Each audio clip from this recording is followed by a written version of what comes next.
Halo teman-teman semua, di video kali ini saya akan membahas sedikit mengenai sistem bilangan dan geometri. Tonton videonya sampai habis ya, berikut penjelasannya. Yang pertama adalah konsep dan sistem bilangan yang terdiri dari A. Angka Hindu-Arab. Angka yang kita gunakan sekarang ini disebut angka Arab atau angka Hindu-Arab dan berasal dari India, kemudian berkembang di Arab. Catatan Arab yang pertama menjelaskan angka Hindu tersebut adalah algoritmi, the numero indorum, terjemahan Latin dari karya Al-Khwarizmi. Dari bagian barat kawasan Islam, angka Hindu-Arab beserta sistem desimalnya masuk ke Eropa, yang terpenting oleh Fibonacci dengan buku Liber Abaci tahun 1202. Bilangan pecahan dan desimal. Menurut catatan sejarah, perkembangan bilangan pecahan tertua mungkin dimulai di Mesir kuno. Brahmagupta dalam Brahmashputasiddhanta menjelaskan tentang penulisan dan perhitungan bilangan pecahan.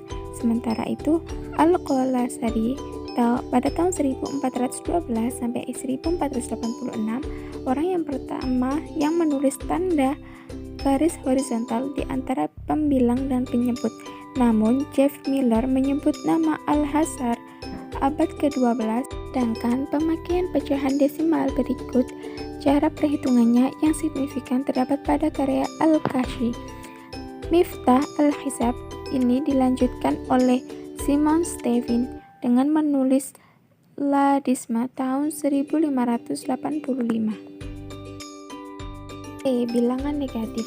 Diduga bangsa Mesir kuno telah mengenal bilangan negatif, bilangan positif dengan lambang kaki melangkah ke kiri, sedang bilangan negatif ditandai dengan kaki melangkah ke kanan.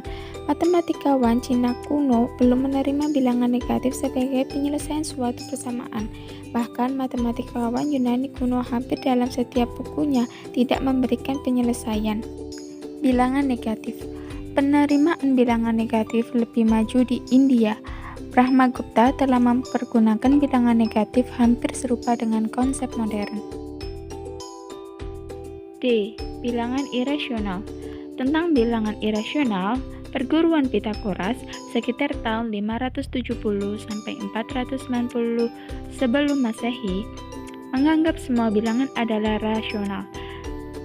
Ketika perguruan ini menemukan bahwa dua incommensurable, mereka lalu merahasiakannya. Berbeda dengan Yunani kuno, matematikawan India kuno memperlakukan akar bilangan bukan kuadrat sebagai bilangan juga. Penanganan bilangan irasional secara tepat baru dimulai pada abad ke-19. Setelah Dedekind tahun 1831 sampai 1916 dalam bukunya Statistik and the Irrational Zahlen atau Continuity and Irrational Numbers tahun 1872 yang membuat definisi bilangan irasional secara tepat dan jelas. Logaritma. Gagasan yang mendasari penelitian logaritma yaitu postapairesis, perubahan proses pembagian dan perkalian kepada penambahan dan pengurangan. Orang pertama yang memulai gagasan ini adalah Ibn Yunus Ash-Shadafi al-Misri tahun 950 sampai 1009 dengan menggunakan trigonometri.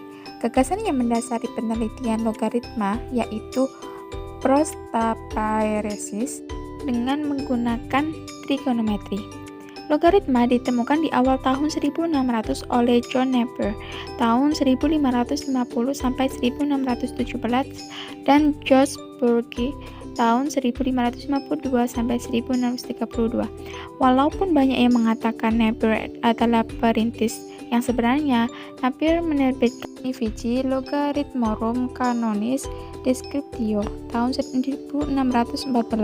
Burke mempublikasikan Arithmetische and Geometrische Progress Tabulen tahun 1620. Namun penemuannya itu dari tahun 1588. Dan Napier lewat pendekatan aljabar, maka Burke menggunakan pendekatan geometris. Henry Prince tahun 1561 sampai 1631 mendiskusikan logaritma Napier dan menyarankan metode yang dikenal sekarang. Price juga yang mulai menggunakan istilah mantissa dan karakteristik. F. Segitiga Pascal. Walaupun diberi nama segitiga Pascal, tetapi segitiga tersebut telah lama dikenal ratusan tahun sebelum Blaise Pascal, tahun 1623 sampai 1662. Mungkin secara independen, matematikawan Cina dan Muslim Persia masing-masing menemukan segitiga tersebut, antara lain oleh Jia Hsien atau Jia Shen sekitar 1050 telah menggunakan segitiga tersebut untuk menentukan akar kuadrat dan akar kubik suatu bilangan, serta Omar Khayyam dalam menentukan akar suatu bilangan. Mungkin deskripsi tentang segitiga Pascal yang paling tua berasal dari India, dengan apa yang disebut Meru Prastara berasal dari abad ketiga atau 4. Segitiga binomial tersebut menjadi terkenal lewat karya Blaise Pascal, Traité de Triangle Arithmetic pada tahun 1654. Pascal menulis banyak sifat yang berkenaan dengan segitiga binomial tersebut. Selanjutnya adalah konsep geometri.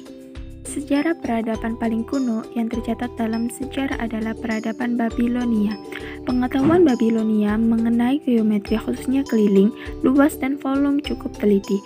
Dalam batu susah yang ditemukan tahun 1936, terdapat perhitungan yang lebih teliti. Pada peradaban Mesir kuno terdapat papirus Rin berisi masalah matematika dan pemecahannya terkait dengan aritmatika dan geometri. Pada peradaban India kuno, pengetahuan geometri pada Sulbasutra adalah mengenai transformasi bentuk bangun datar ke bentuk bangun datar yang lain. Dengan luas yang sama, terdapat cara transformasi persegi menjadi persegi panjang, trapesium sama kaki, segitiga sama sisi, pola ketupat, dan lingkaran. Terdapat soal transformasi antara persegi dan lingkaran dengan penggunaan nilai besar 3,088 dan 3,004. Pada peradaban Cina kuno, dikenal naskah kuno Zhongzheng Suashu dan berisi persoalan aritmatika hingga geometri. Naskah bab 5 Shangkung pekerjaan teknik sipil, dan pada bab 9 Kouku sudut siku-siku berisi masalah geometri. Liu Hui sudah berusaha menghitung volume bola, namun mengaku belum berhasil.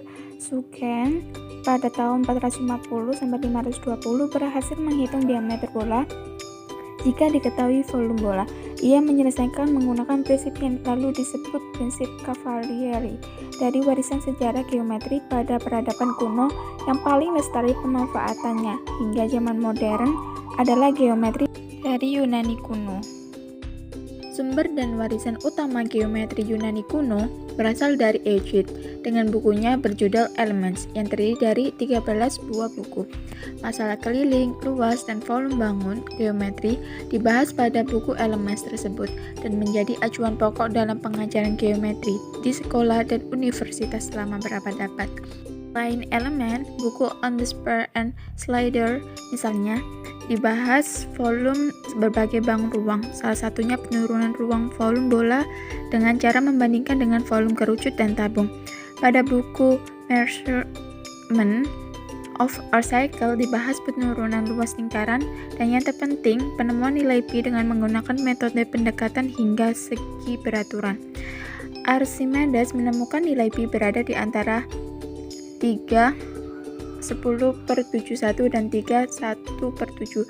Dari sinilah kemudian penggunaan nilai 2/2/7 untuk pi menjadi terkenal. Pada buku The Quadrature of the Parabola, Archimedes menggunakan metode yang menjadi cikal bakal kalkulus integral, yaitu method of exhaustion. Selanjutnya, perkembangan terpenting bidang geometri terjadi pada masa peradaban Islam, Arab, dan Persia, yaitu rintisan geometri non-Euclidean. Mengenal tema keliling, luas, dan volume dapat disebutkan salah satunya mengenai persamaan Al-Mahani Persamaan ini merupakan solusi bagaimana membagi sebuah bola menjadi dua segmen bola dengan perbandingan volume yang diberikan. Pada abad-abad selanjutnya, studi keliling, luas, dan volume bangunan geometri telah sepenuhnya dipelajari dengan bantuan analisis atau kalkulus. Satu penemuan terpentingnya adalah penemuan integral kalkulus yang dapat menghitung luas dan volume berbagai bangun ruang. Sekian video dari saya. Wassalamualaikum warahmatullahi wabarakatuh.